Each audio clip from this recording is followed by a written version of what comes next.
Chapter 5 जीवन की मूलभूत प्रक्रियाएं। एक शैक्षिकी मोनोग्राफ 1.0 प्रस्तावना।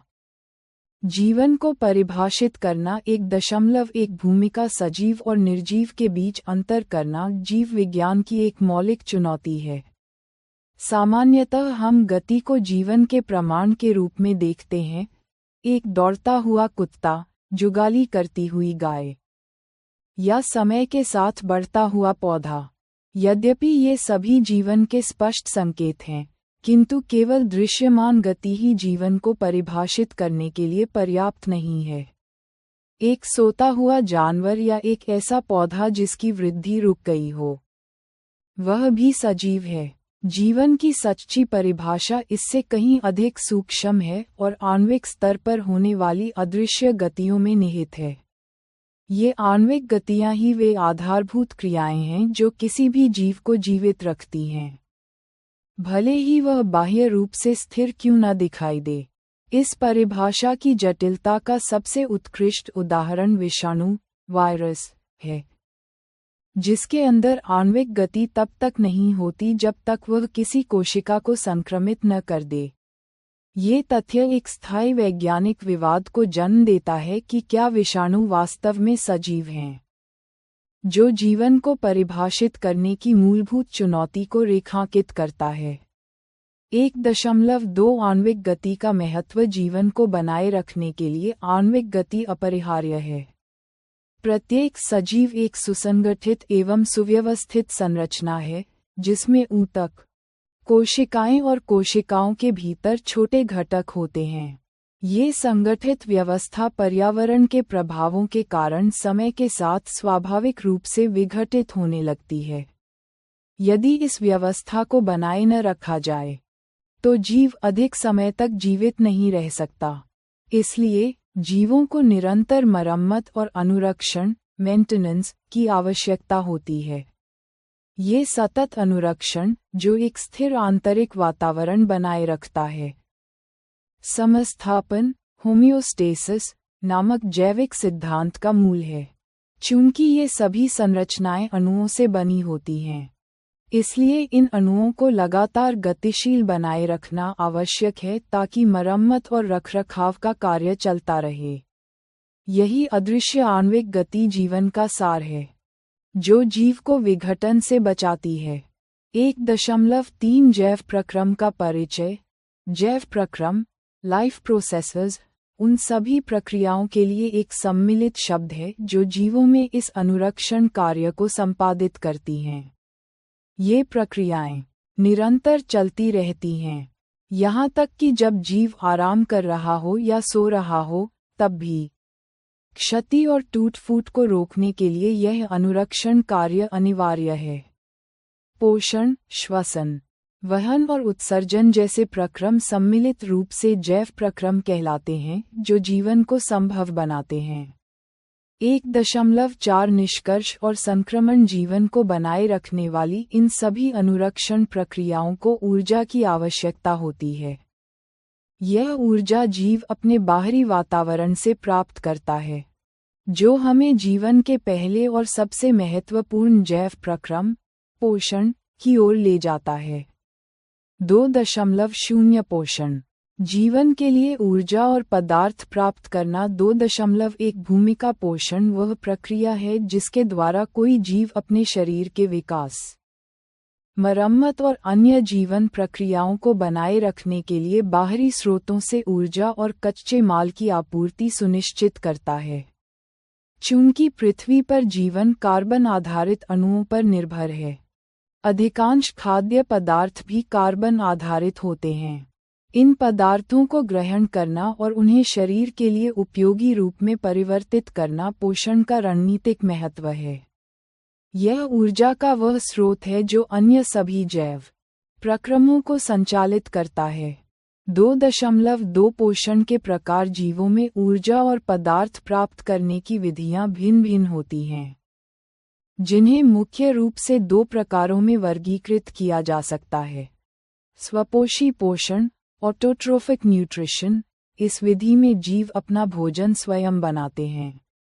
स्वपोषी जीव, जैसे हरे पौधे और कुछ जीवाणु, पर्यावरण में उपलब्ध सरल अकार्बनिक स्रोतों जैसे कार्बन डाइऑक्साइड और जल का उपयोग करके अपना भोजन संश्लेषित करते हैं। वे सूर्य के प्रकाश की ऊर्जा का उपयोग करके इन सरल पदार्थों को जटिल ऊर्जा युक्त यौगिकों में परिवर्तित कर देते हैं।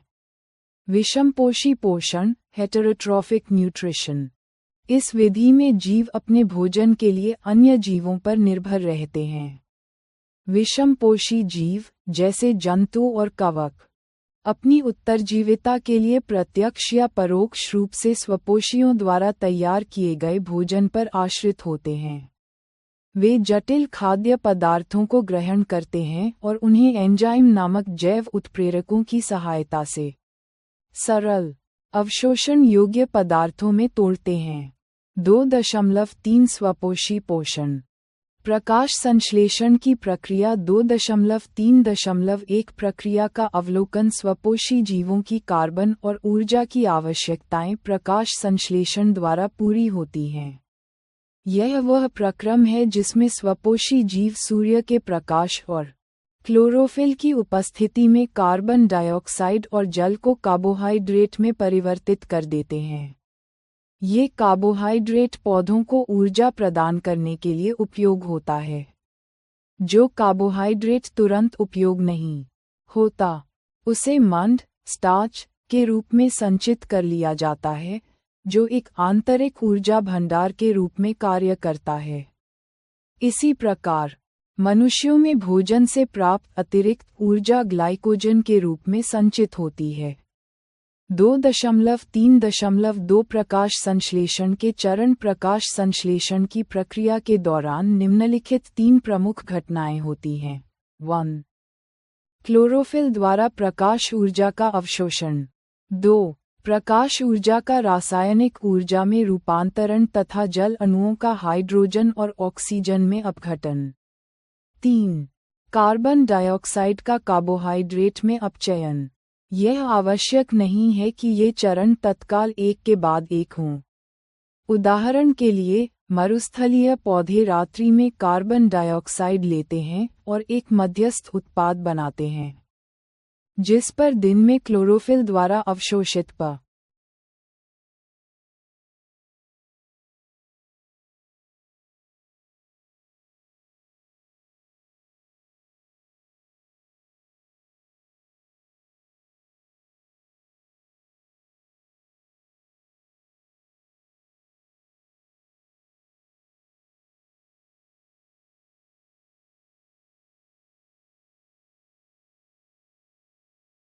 प्रकाश ऊर्जा कार्य करती है।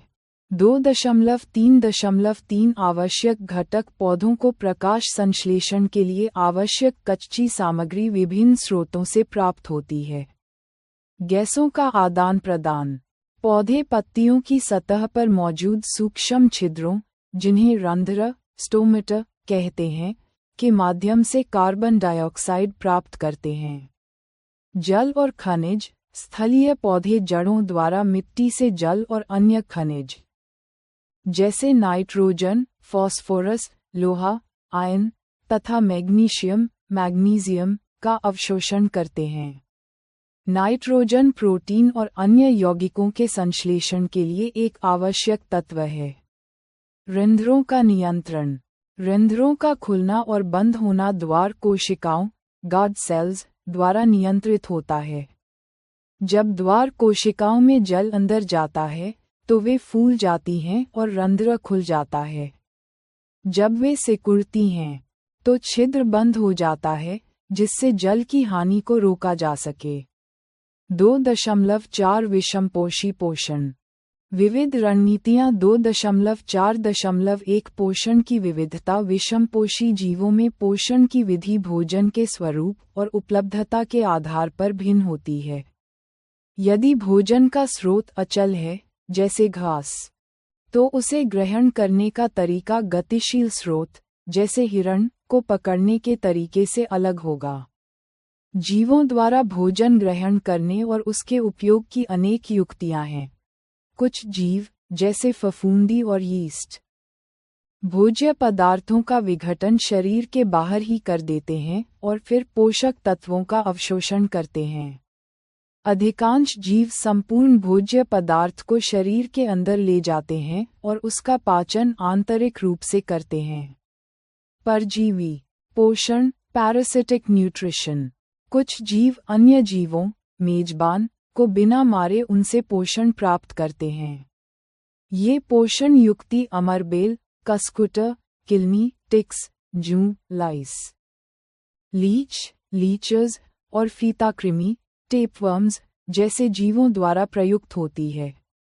2.4.2 एक कोशिकीय जीवों में पोषण एक कोशिकीय जीवों में पाचन तंत्र विशिष्ट नहीं होता है और वे अक्सर अपनी पूरी सतह से भोजन ग्रहण कर सकते हैं। अमीबा यह अपनी कोशिकीय सतह से पादप, स्यूडोपोड्स नामक अस्थायी प्रवर्धों की मदद से भोजन के कणों को घेर लेता है।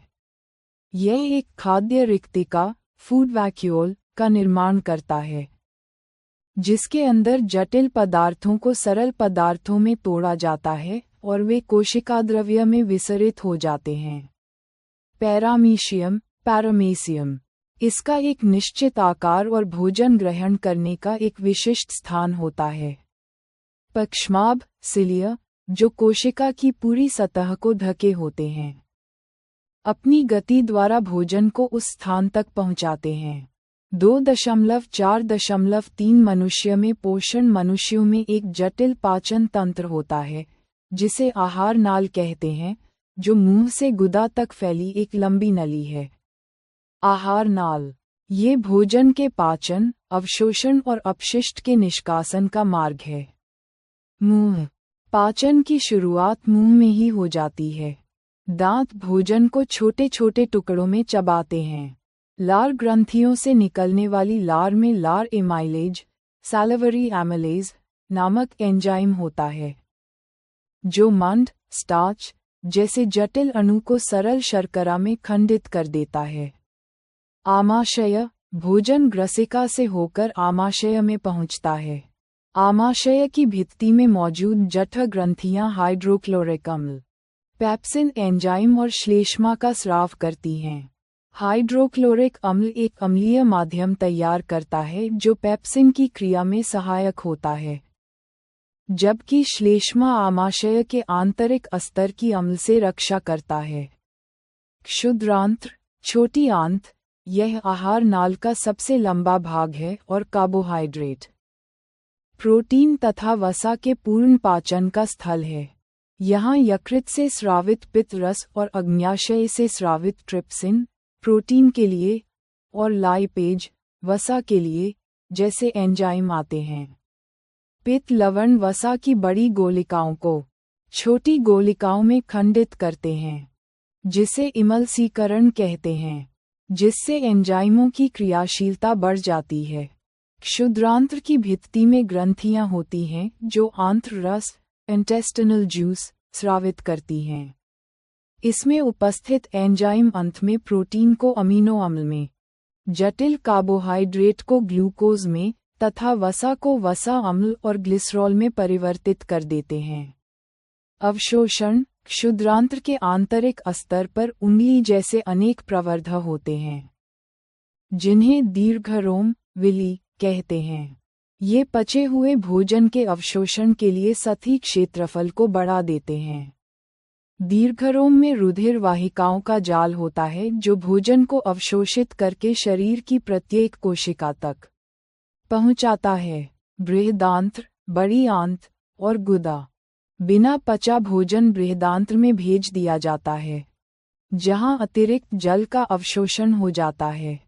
शेष अपशिष्ट पदार्थ गुदा द्वारा शरीर से बाहर निकाल दिया जाता है। 2.5 निष्कर्ष और संक्रमण पोषण द्वारा जीव ऊर्जा और निर्माण सामग्री प्राप्त करते हैं, लेकिन इस सामग्री से ऊर्जा को कोशिकीय स्तर पर निकालना अगला महत्वपूर्ण कदम है, जो हमें श्वसन की प्रक्रिया की ओर ले जाता है। 3.0 श्वसन कोशिकीय ऊर्जा का विमोचन 3.1 भूमिका श्वसन वह जैव प्रक्रम है जिसके द्वारा कोशिकाएं ऊर्जा प्रदान करने के लिए भोजन, ग्लूकोज, का विखंडन करती हैं। यह ऊर्जा विभिन्न जैविक क्रियाओं को संचालित करने के लिए आवश्यक है। विभिन्न जीव ऑक्सीजन की उपस्थिति या अनुपस्थिति के आधार पर ऊर्जा प्राप्त करने के लिए अलग अलग पथ अपनाते हैं। 3.2 ग्लूकोज विखंडन के मार्ग सभी जीवों में कोशिकीय श्वसन का पहला चरण समान होता है, लेकिन उसके बाद के चरण ऑक्सीजन की उपलब्धता पर निर्भर करते हैं। पहला चरण कोशिकाद्रव्य में, श्वसन की प्रक्रिया कोशिकाद्रव्य में शुरू होती है, जहां ग्लूकोज 6 कार्बन अणु का विखंडन पाइरूवेट 3 कार्बन अणु में होता है। अवायवीय श्वसन ऑक्सीजन की अनुपस्थिति में, यीस्ट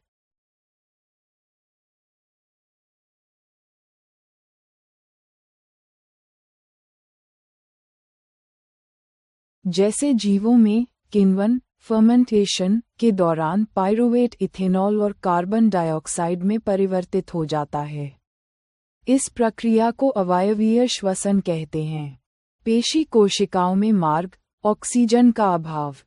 जब हमारी पेशी कोशिकाओं में ऑक्सीजन का अभाव होता है, जैसे अत्यधिक व्यायाम के दौरान, तो पाइरूवेट लैक्टिक अम्ल में परिवर्तित हो जाता है। इस लैक्टिक अम्ल के जमाव से मांसपेशियों में ऐंठन, क्रैम्प हो सकती है। वायवीय श्वसन ऑक्सीजन की उपस्थिति में पाइरूवेट माइटोकॉन्ड्रिया में प्रवेश करता है।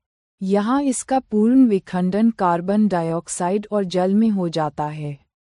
इस प्रक्रिया को वायवीय श्वसन कहते हैं और इसमें अवायवीय श्वसन की तुलना में अत्यधिक ऊर्जा निकलती है। 3.3 एटीपी ऊर्जा मुद्रा श्वसन के दौरान जारी ऊर्जा का उपयोग तत्काल एटीपी एडिनोसिन ट्राइफॉस्फेट नामक अणु के संश्लेषण में किया जाता है।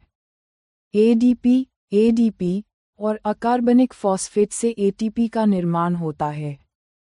एटीपी को कोशिका की ऊर्जा मुद्रा कहा जाता है क्योंकि इसका उपयोग कोशिका के भीतर होने वाली विभिन्न क्रियाओं, जैसे पेशियों के संकुचन, प्रोटीन संश्लेषण और तंत्रिका आवेग के संचरण, को शक्ति प्रदान करने के लिए किया जाता है। जब एटीपी का विखंडन होता है, तो 30.5 किलोजूल प्रति मोल के तुल्य एक निश्चित मात्रा में ऊर्जा मुक्त होती है जो इन क्रियाओं को संचालित करती है।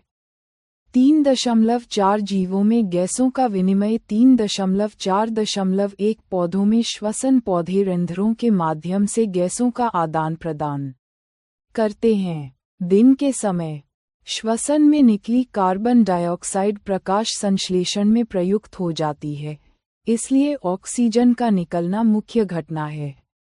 रात्रि में जब प्रकाश संश्लेषण नहीं होता है, तो कार्बन डाइऑक्साइड का निष्कासन ही मुख्य आदान प्रदान क्रिया है। 3.4.2 जलीय और स्थलीय जंतुओं में श्वसन जलीय जीव, जैसे मछली, जल में विलेय ऑक्सीजन का उपयोग करते हैं, जबकि स्थलीय जीव वायुमंडलीय ऑक्सीजन लेते हैं। चूंकि जल में विलेय ऑक्सीजन की मात्रा वायु की तुलना में बहुत कम होती है, इसलिए जलीय जीवों की श्वास दर स्थलीय जीवों की अपेक्षा तीव्र होती है। मछली अपने मुंह से जल लेकर उसे बलपूर्वक क्लोम तक पहुंचाती है, जहां विलेय ऑक्सीजन रुधिर द्वारा ग्रहण कर ली जाती है। 3.4.3 मानव श्वसन तंत्र में कई अंग शामिल हैं जो गैसों के विनिमय को सुगम बनाते हैं। वायु नासाद्वार से शरीर में प्रवेश करती है, जहां महीन बालों द्वारा उसे छाना जाता है। यह वायु श्वासनली से होते हुए फुफ्फुस फेफड़ों में पहुंचती है। ऊपरी श्वसन मार्ग में सिलिया नामक बालों जैसी सूक्ष्म संरचनाएं होती हैं, जो श्लेष्मा के साथ मिलकर रोगाणुओं और धूल को फंसाकर बाहर निकालती हैं। धूम्रपान इन सिलिया को नष्ट कर देता है, जिससे संक्रमण और बीमारी का खतरा बढ़ जाता है। फुफ्फुस के अंदर मार्ग छोटी छोटी नलिकाओं में विभाजित हो जाता है जिन्हें श्वसनी कहते हैं, जो अंत में गुब्बारे जैसी संरचनाओं में समाप्त होती हैं जिन्हें कूपिका एल्वियोलाई कहा जाता है।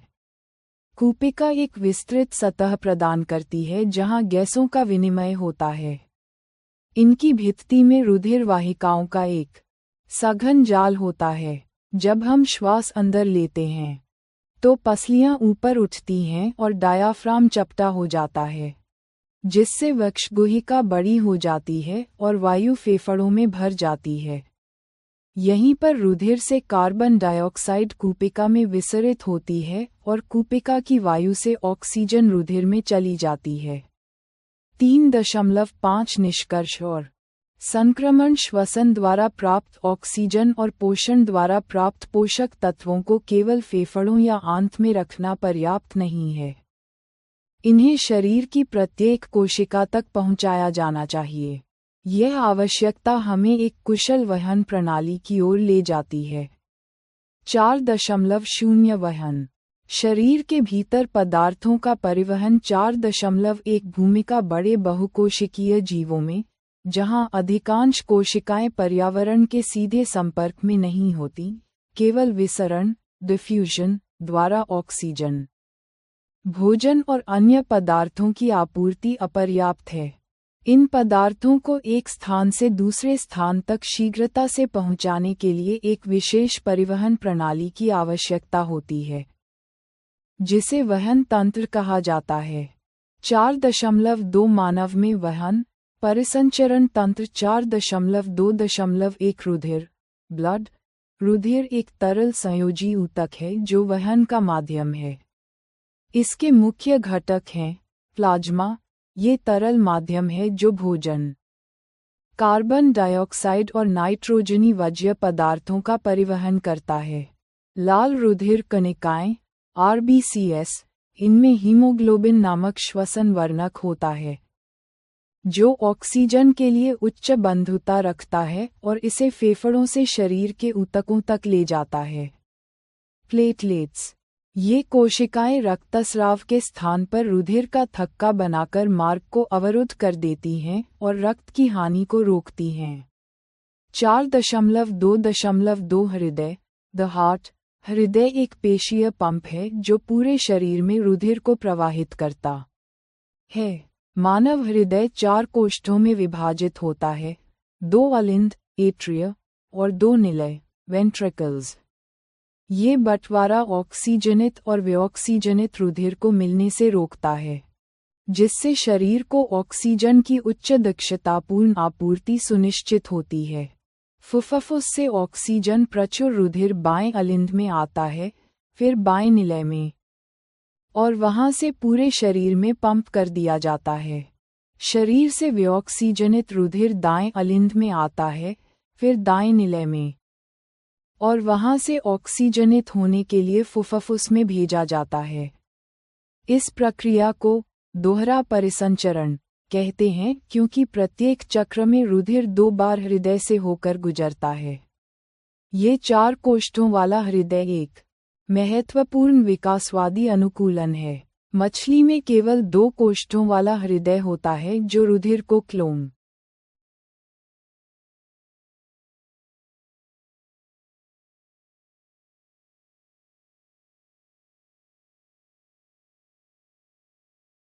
में पंप करता है और वहां से यह सीधे शरीर में चला जाता है। जल, स्थल, चर और सरीसृपों में 3 कोष्ठों वाला हृदय होता है, जिसमें ऑक्सीजनित और विऑक्सीजनित रुधिर का कुछ मिश्रण हो जाता है। इसके विपरीत मनुष्यों और अन्य स्तनधारियों में 4 कोष्ठों का हृदय ऑक्सीजन युक्त और ऑक्सीजन रहित रक्त का पूर्ण पृथक्करण सुनिश्चित करता है। यह उच्च ऊर्जा जीवनशैली और स्थिर शरीर तापमान बनाए रखने, ऊष्मा नियंत्रण के लिए आवश्यक ऑक्सीजन की कुशल आपूर्ति को संभव बनाता है। 4.2.3 रुधिर वाहिकाएं ब्लड वेसल्स। धमनियां, ये रुधिर को हृदय से शरीर के विभिन्न अंगों तक ले जाती हैं। इनकी भित्ति मोटी और लचीली होती है। शिराएं, ये विभिन्न अंगों से रुधिर को वापस हृदय तक लाती हैं। केशिकाएं, अंगों या ऊतकों तक पहुंचकर धमनी छोटी छोटी वाहिकाओं में विभाजित हो जाती है, जिन्हें केशिकाएं कहते हैं। इनकी भित्ति एक कोशिकीय मोटी होती है, जिससे रुधिर और कोशिकाओं के बीच पदार्थों का विनिमय संभव हो पाता है। रक्तदाब, ब्लड प्रेशर, रुधिर वाहिकाओं की भित्ति के विरुद्ध जो दाब लगता है, उसे रक्तदाब कहते हैं। यह निलय प्रकुंचन संकुचन के दौरान अधिकतम प्रकुंचन दाब लगभग 120 मिलीमीटर पारा और निलय अनुशिथिलन शिथिलन के दौरान न्यूनतम अनुशिथिलन दाब लगभग 80 मिलीमीटर पारा होता है। उच्च रक्तदाब, जिसे अति तनाव हाइपरटेंशन भी कहते हैं, धमनिकाओं आर्टेरियोल्स के सिकुड़ने के कारण होता है, जिससे रक्त प्रवाह में प्रतिरोध बढ़ जाता है। 4.2.4 लसिका लिम्फ लसिका एक अन्य प्रकार का तरल है जो वहन में सहायता करता है। यह ऊतक तरल है जो केशिकाओं की भित्ति से निकलकर कोशिकाओं के बीच के स्थान में आ जाता है। ये पचा हुआ वसा ले जाने और अतिरिक्त तरल को वापस रुधिर में ले जाने में सहायता करता है। 4.3 पादपों में परिवहन 4.3.1 परिवहन तंत्र का अवलोकन पौधों को कम ऊर्जा की आवश्यकता होती है, इसलिए उनकी परिवहन प्रणाली अपेक्षाकृत धीमी होती है। इनमें 2 स्वतंत्र चालन नलिकाएं होती हैं। जाइलम, यह मृदा से प्राप्त जल और खनिज लवणों का परिवहन करता है। फ्लोएम, ये पत्तियों में बने प्रकाश संश्लेषण के उत्पादों, भोजन, को पौधे के अन्य भागों तक पहुंचाता है। 4.3.2 जल का परिवहन। जाइलम में जल का परिवहन 2 मुख्य बलों द्वारा संचालित होता है। जड़ों की कोशिकाएं सक्रिय रूप से मृदा से आयनों का अवशोषण करती हैं, जिससे एक सांद्रण अंतर पैदा होता है जो जल को जड़ों में खींचता है। ये मूल दाब रूट प्रेशर जल के एक स्तंभ का निर्माण करता है, जिसे कुछ हद तक ऊपर धकेला जाता है। हालांकि ऊंचे पौधों में जल के परिवहन के लिए मुख्य प्रेरक बल वाष्पोत्सर्जन कर्षण ट्रांसपरेशन पुल है।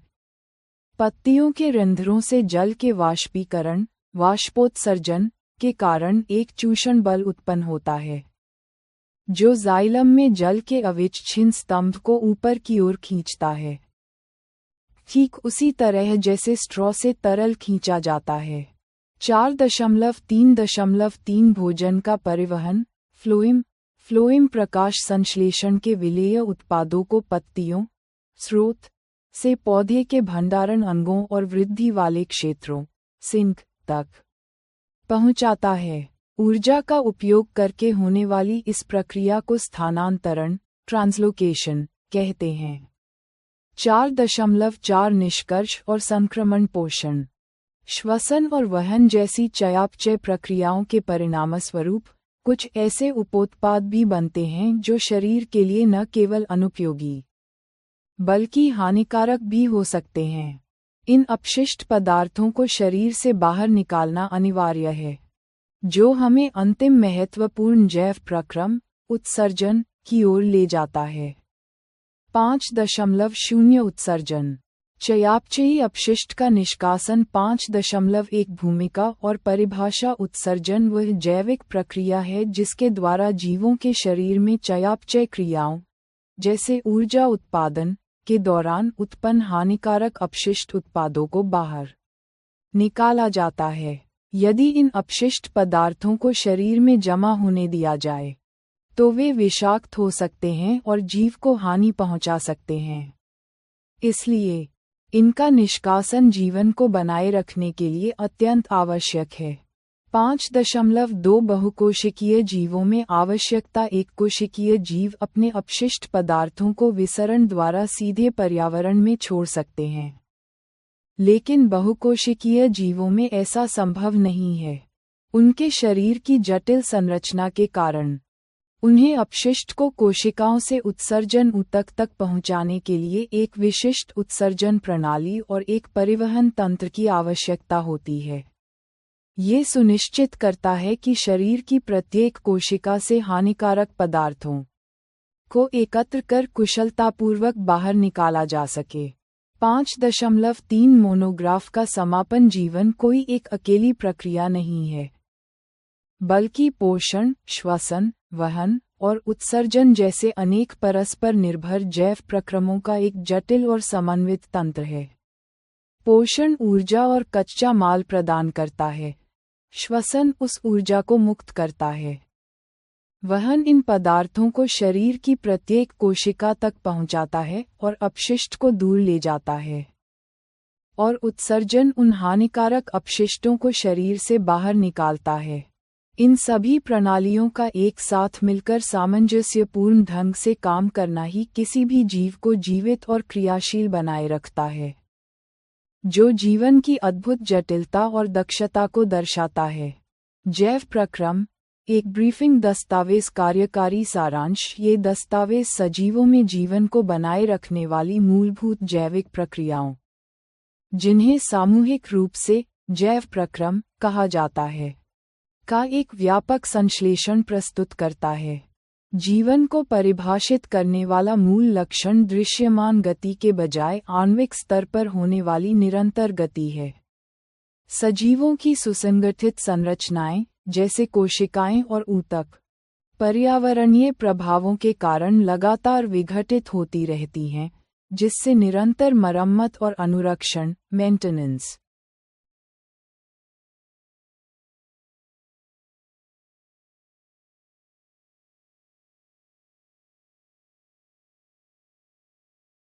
की आवश्यकता होती है। इस अनुरक्षण कार्य को 4 प्रमुख जैव प्रक्रमों द्वारा संपन्न किया जाता है। 1. पोषण, शरीर के बाहर से ऊर्जा के स्रोतों, भोजन और कच्ची सामग्री का अधिग्रहण। 2. श्वसन, अधिग्रहित खाद्य स्रोतों का विघटन कर कोशिकीय ऊर्जा ATP का विमोचन। 3. वहन, शरीर के एक हिस्से से दूसरे हिस्से तक आवश्यक पदार्थों, जैसे ऑक्सीजन, भोजन और अपशिष्ट उत्पादों का परिवहन। 4. उत्सर्जन, उपापचयी क्रियाओं से उत्पन्न हानिकारक अपशिष्ट उत्पादों का निष्कासन। ये दस्तावेज इन प्रक्रमों का विस्तृत विश्लेषण करता है, जिसमें स्वपोषी, प्रकाश संश्लेषण और विषमपोषी पोषण की रणनीतियों, एककोशिकीय और बहुकोशिकीय जीवों में पाचन, वायवीय और अवायवीय श्वसन के विभिन्न पथों और मानव तथा पादपों में विकसित जटिल परिवहन प्रणालियों पर प्रकाश डाला गया है। 1. जीवन को परिभाषित करना।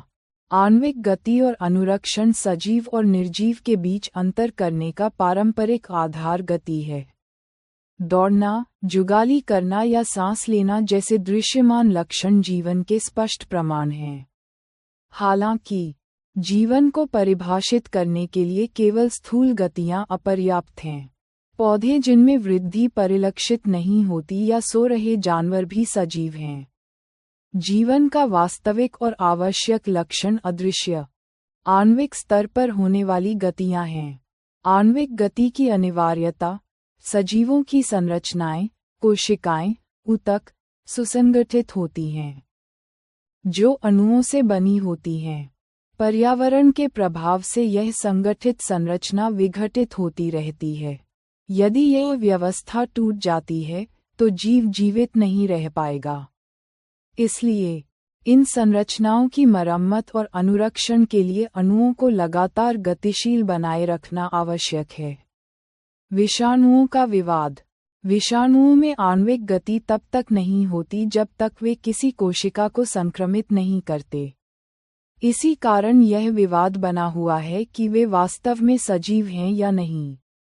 जैव प्रक्रम, वे सभी प्रक्रम जो सम्मिलित रूप से सजीवों के शरीर में अनुरक्षण और मरम्मत का कार्य करते हैं, जैव प्रक्रम कहलाते हैं। ये कार्य निरंतर चलता रहता है, यहाँ तक कि जब जीव आराम कर रहा हो या सो रहा हो। 2. पोषण। ऊर्जा और पदार्थों का अधिग्रहण। सभी जैव प्रक्रमों के लिए ऊर्जा की आवश्यकता होती है, जो जीव के शरीर के बाहर से प्राप्त होती है। ऊर्जा के इस स्रोत को भोजन कहते हैं, और इसे शरीर के अंदर लेने की प्रक्रिया पोषण कहलाती है। 2.1 पोषण के प्रकार। जीवों द्वारा उपयोग किए जाने वाले कार्बन स्रोतों की जटिलता के आधार पर पोषण के विभिन्न प्रकार हैं। स्वपोषी पोषण, ऑटोट्रोफिक न्यूट्रिशन। कुछ जीव अकार्बनिक स्रोतों से कार्बन डाइऑक्साइड और जल के रूप में सरल पदार्थ प्राप्त कर अपना भोजन स्वयं बनाते हैं। इनमें सभी हरे पौधे और कुछ जीवाणु शामिल हैं। इनकी ऊर्जा और कार्बन की आवश्यकताएं प्रकाश संश्लेषण द्वारा पूरी होती हैं। विषमपोषी पोषण, हेटेरोट्रॉफिक न्यूट्रिशन। अन्य जीव जटिल पदार्थों का उपयोग करते हैं, जिन्हें सरल पदार्थों में खंडित करना अनिवार्य होता है। ये जीव अपनी उत्तरजीविता के लिए प्रत्यक्ष या परोक्ष रूप से स्वपोषियों पर आश्रित होते हैं।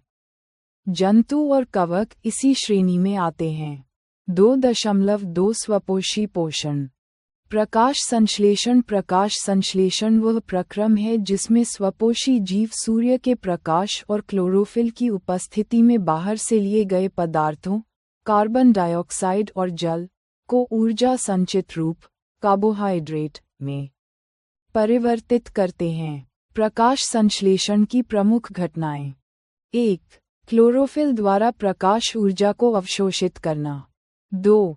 प्रकाश ऊर्जा को रासायनिक ऊर्जा में रूपांतरित करना तथा जल अणुओं का हाइड्रोजन और ऑक्सीजन में अपघटन। 3. कार्बन डाइऑक्साइड का कार्बोहाइड्रेट में अपचयन। ऊर्जा संचयन। जो कार्बोहाइड्रेट तुरंत प्रयुक्त नहीं होते, उन्हें पौधों में मंड, स्टार्च के रूप में और मनुष्यों में ग्लाइकोजन के रूप में संचित कर लिया जाता है। गैसों का विनिमय। पौधों में गैसों का अधिकांश आदान प्रदान पत्तियों की सतह पर मौजूद सूक्ष्म छिद्रों, जिन्हें रंध्र, स्टोमेटा कहते हैं, के द्वारा होता है। इन छिद्रों का खुलना और बंद होना द्वार कोशिकाओं, गार्ड सेल्स, द्वारा नियंत्रित होता है। जब द्वार कोशिकाओं में जल अंदर जाता है, तो वे फूल जाती हैं और रंध्र खुल जाता है। जब वे सिकुड़ती हैं, तो छिद्र बंद हो जाता है। 2.3 विषमपोषी पोषण। भोजन के स्वरूप और उपलब्धता के आधार पर विषमपोषी पोषण की विधि विभिन्न प्रकार की हो सकती है। एक कोशिकीय जीवों में पोषण। अमीबा कोशिकीय सतह से अस्थायी प्रवर्धक पादप की मदद से भोजन ग्रहण करता है, जो खाद्य रिक्तिका बनाते हैं। पाचन खाद्य रिक्तिका के अंदर होता है। पैरामीशियम एक विशिष्ट स्थान से भोजन ग्रहण करता है। भोजन इस स्थान तक पक्षाभ सिलिया की गति द्वारा पहुंचता है। अन्य रणनीतियां। कुछ जीव, जैसे फफूंदी, यीस्ट, भोज्य पदार्थों का विघटन शरीर के बाहर करते हैं और फिर उनका अवशोषण करते हैं, जबकि अन्य, जैसे अमरबेल, जूं, पौधों और जंतुओं को बिना मारे उनसे पोषण प्राप्त करते हैं। 2.4 मनुष्य में पोषण। मनुष्य में पोषण एक लंबी नली, आहार नाल, के माध्यम से होता है जो मुंह से गुदा तक विस्तृत है। अंगस्रावित रस, एंजाइम कार्य मुंह, मुखगुहा, लालारस, जिसमें लार एमिलेस, सैलिवरी एमिलेज होता है। मंड, स्टार्च को सरल शर्करा में खंडित करना। भोजन को गीला करना। आमाशय जठर ग्रंथियां, हाइड्रोक्लोरिक अम्ल, पेप्सिन। श्लेष्मा, हाइड्रोक्लोरिक अम्ल अम्लीय माध्यम तैयार करता है जो पेप्सिन एंजाइम की क्रिया में सहायक है। पेप्सिन प्रोटीन का पाचन करता है। श्लेष्मा आमाशय के आंतरिक आस्तर की अम्ल से रक्षा करता है। क्षुद्रांत्र, छोटी आंत, यकृत से पित्त रस, अग्न्याशय से अग्न्याशयिक रस, ट्रिप्सिन, लाइपेज, आंत्र रस। कार्बोहाइड्रेट, प्रोटीन तथा वसा का पूर्ण पाचन स्थल। पी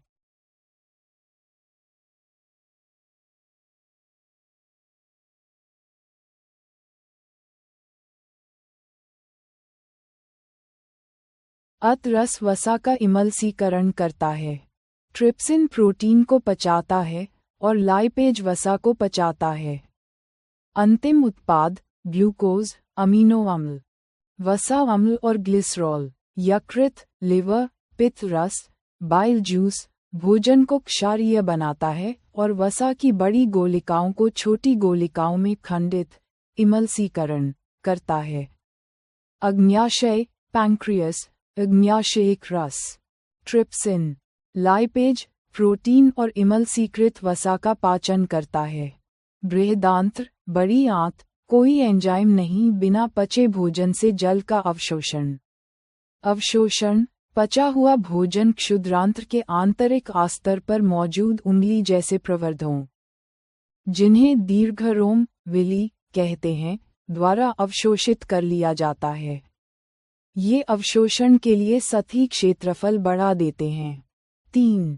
श्वसन, कोशिकीय ऊर्जा का विमोचन पोषण प्रक्रम में ग्रहण किए गए खाद्य पदार्थ का उपयोग कोशिकाओं में ऊर्जा प्रदान करने के लिए होता है।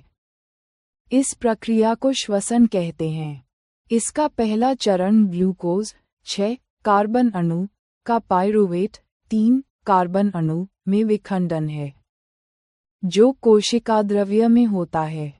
3.1 ग्लूकोज विखंडन के विभिन्न पथ स्थिति स्थान प्रक्रिया अंतिम उत्पाद ऑक्सीजन की अनुपस्थिति में यीस्ट में अवायवीय श्वसन, एनाएरोबिक रेस्पिरेशन, इथेनॉल जोड़ कार्बन डाइऑक्साइड जोड़ ऊर्जा ऑक्सीजन का अभाव हमारी पेशी कोशिका में लैक्टिक अम्ल का निर्माण लैक्टिक अम्ल जोड़ ऊर्जा ऑक्सीजन की उपस्थिति में माइटोकॉन्ड्रिया में वायवीय श्वसन, एरोबिक रेस्पिरेशन, कार्बन डाइऑक्साइड जोड़ जल जोड़ ऊर्जा।